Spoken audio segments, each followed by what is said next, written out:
Why are we seeing very much ramming of vehicles into crowds being a tool used more and more in terror attacks? Well, vehicles are considered easy weapons, if you can put it that way. Anyone can hire a car or a small van. They're accessible, they're easy to use, and the consequences can be just as terrible as a bomb or a gun attack. Now, from Nice to London and now to Barcelona, such terror plots are particularly difficult to track. They're considered unsophisticated. No need to purchase chemicals, no need to purchase guns, so the suspects can't be flagged up. Now, vehicles have become a weapon of choice for those who want to fly under the radar of authorities.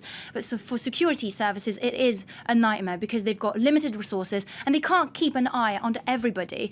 Here in France, we have the S-File. Thousands of people are on a watch list and they're thought to be on the road to radicalization, or they could be potential terror suspects, but authorities simply can't follow them all. Indeed. So tell us, how did we see this start?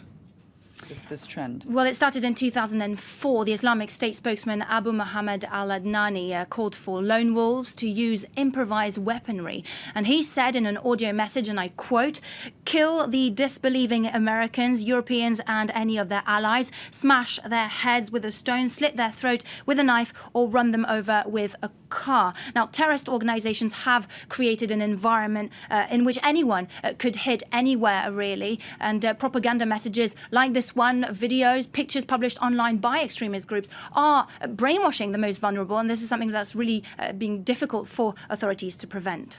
And tell us a bit more then about Spain in terms of its fight against radicalism. Of course, the last time it was targeted in terms of this level, this scale of an attack was some 13 years ago. Yes, and that was carried out back in March 2004, an Islamic attack carried out by an Al-Qaeda terror cell that bombed Madrid commuter trains, if you remember, and killed more than 190 people. But since then, well, Spain has been relatively spared, whereas other European countries like France, like the UK, like Germany have all been hit.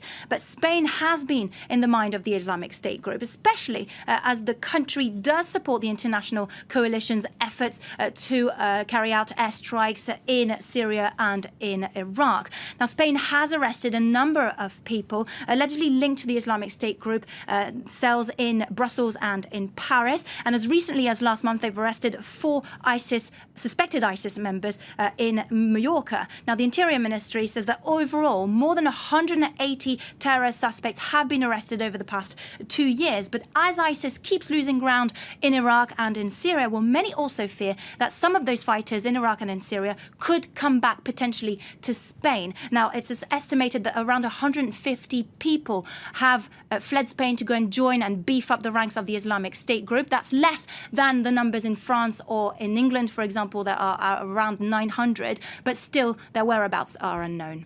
Aurore, thank you very much for that analysis there.